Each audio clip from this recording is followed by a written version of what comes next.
Dr. Gundry here with another episode of my new YouTube segment, Superfood or Super-Fad.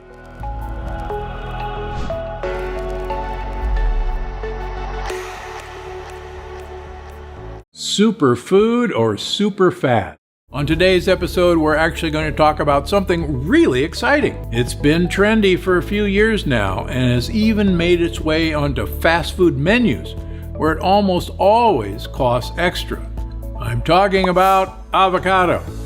So what's the deal? Are avocados a superfood or a super-fad? Well, they may be trendy, but I've got to say avocados are 100% a superfood. In fact, I think most people should eat an avocado every single day. Why? Well, for starters, it's loaded with heart-healthy monounsaturated fatty acids. Even more exciting, the majority of that fat is oleic acid, the same super-fat that makes olive oil such a healthy choice, even promoting healthy weight loss. Plus, avocado is loaded with antioxidants, vitamin C and K, and a number of the B vitamins, all crucial parts of a well-rounded diet. And it even has more potassium than bananas, with way less sugar. So if you're someone prone to muscle cramping, like after workouts or even menstrual cramps, make double sure you've got avocados in your rotation. They may help give you some relief. Now, a couple of things before I go. First, the health benefits of avocado absolutely extend to avocado oil. It's actually one of my favorite cooking oils because of its neutral flavor, high smoke point, and amazing health benefits. And second, if you do decide to add guacamole to your meal when you're out, make sure to check if it's not loaded in tomatoes and jalapenos. They're both super high in lectins. But a classic guacamole with avocado, onion, cilantro, salt, and lime juice, that's perfectly healthy. It'll still probably cost extra though. Make sure to let me know in the comments below what superfood you want to learn more about next. Superfood or super-fad? Today we're starting a brand new series on the Gundry MD YouTube channel where I dive into the real facts behind the world's trendiest foods. I call it Superfood or Super-Fad. And to kick things off, I want to talk about one of the first fruits that started the superfoods trend, pomegranates. Pomegranate is actually one of the world's most ancient fruits. You'll see references to it everywhere from Chinese medicine texts to Greek mythology to the Bible. And for thousands of years, the pomegranate has been prized both for its delicious flavor and its health-supporting qualities. Of course, it's only in the last few decades that we've realized a lot of the power of pomegranates comes from its incredibly high polyphenol count. And the polyphenols in pomegranates have been shown to have pretty powerful health benefits throughout the human body.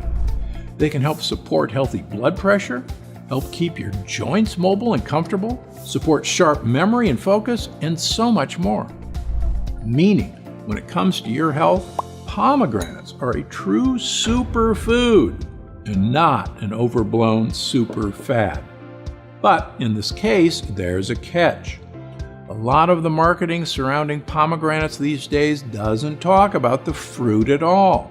It's all about pomegranate juice. And no matter what those ads say, I want you to know, pomegranate juice is terrible for your health. It's got all the sugar of pomegranates and then some without any of the fiber to balance it out. So if you do want to enjoy pomegranates, eat the fruit in season and in moderation. In most of the US, it's in season in the fall and winter, and it's great in salads, on coconut yogurt, or on its own. So go ahead and enjoy pomegranates. The fruit is absolutely a superfood, but please don't drink the juice. Superfood or super-fad? Today I want to talk about one of the world's most favorite spices, one that's trending thanks to some serious health claims. I'm talking about cinnamon. So what's the deal? Is cinnamon a superfood or a super-fad? Well, it's a nutrient-loaded superfood, and I love it. Cinnamon is just loaded with health-boosting polyphenols, which is why it's been connected to everything from keeping people sharp and focused to preventing serious illness. In fact, there are studies linking cinnamon to everything from insulin sensitivity and blood sugar regulation to protection from serious life-altering diseases. It's a pretty incredible spice. And one of my favorite things about cinnamon is it smells naturally sweet. It makes you think of tasty desserts like apple pie and cinnamon rolls. And if you sprinkle something with a little bit of cinnamon, it tricks your brain into thinking it's sweeter than it is. What does that mean for your health? It's a great way of cutting down the sugar in foods while still satisfying your sweet tooth. Personally, I love sprinkling a little cinnamon on a coconut milk latte, or using a bit on a nice in-season crispy pear as a dessert. It's also great with unsweetened coconut yogurt. So yes, cinnamon has earned its superfood title. There's just one catch. In order to eat enough cinnamon to reap major benefits, you'd have to put it on everything. So, relying on cinnamon alone to maintain blood sugar levels or manage disease is not a good plan.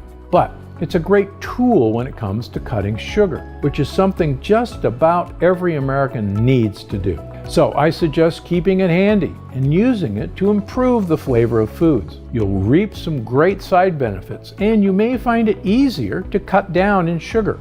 Just leave the disease prevention to your doctor. Oh, and if you've got other foods you want to know the skinny on, leave a comment on this video. Superfood or super-fad? Today we're going to be talking about a food that just about everyone has eaten in some form. It's likely in your spice collection, and it plays a starring role in Indian, Chinese, Indonesian, and Moroccan dishes, to name a few. If you've ever had curry, you've eaten this trendy food. And these days you can even find it at smoothie shops and your local coffee place. I'm talking about turmeric, of course. So what's the deal? Is turmeric a superfood or a super-fad? Good news, curry lovers, turmeric is a superfood. It's loaded with a compound called curcumin, which is a polyphenol connected to some amazing health benefits. From supporting a healthy heart and immune system, to boosting focus and clarity, to helping keep your spirits lifted, there's a lot of research out there pointing to the major benefits of curcumin, meaning turmeric is packing these benefits too. There's a catch though. Actually, there's two catches. First, while curcumin is helpful all on its own, it needs help from another compound if we want to reap the benefits. And that compound is called piperine and is found in black pepper. It actually helps the body absorb curcumin. So if you want to reap the benefits for turmeric, make sure the recipe you're trying also contains black pepper. A lot of the smoothie recipes leave it out. Second is the bigger problem. To really reap major benefits from turmeric, you need to eat tons of it. I'm talking way more than would be delicious in a recipe, which is why so many so-called turmeric supplements actually rely on curcumin extract rather than the whole spice. My suggestion? Go ahead and add turmeric to a healthy, well-balanced, lectin-light diet. Try making a nice coconut milk curry featuring leafy greens and sweet potatoes. Or use turmeric to add color and flavor to a fried cauliflower rice dish. You can even make a golden milk by cooking turmeric, black pepper, lemon, and monk fruit sweetener together with a little non-dairy milk. But consider all those health benefits a great side perk to the real prize. When you eat a healthy dish loaded in a variety of nutrients and micronutrients, your body gets more of what it needs, and your whole system benefits. Oh, and if you've got any suggestions for future episodes of Superfood or Super-Fad, go ahead and drop them in the comments below. Then subscribe to this channel. You never know when your idea will show up in my next episode. Because I'm Dr. Gundry, and I'm always looking out for you.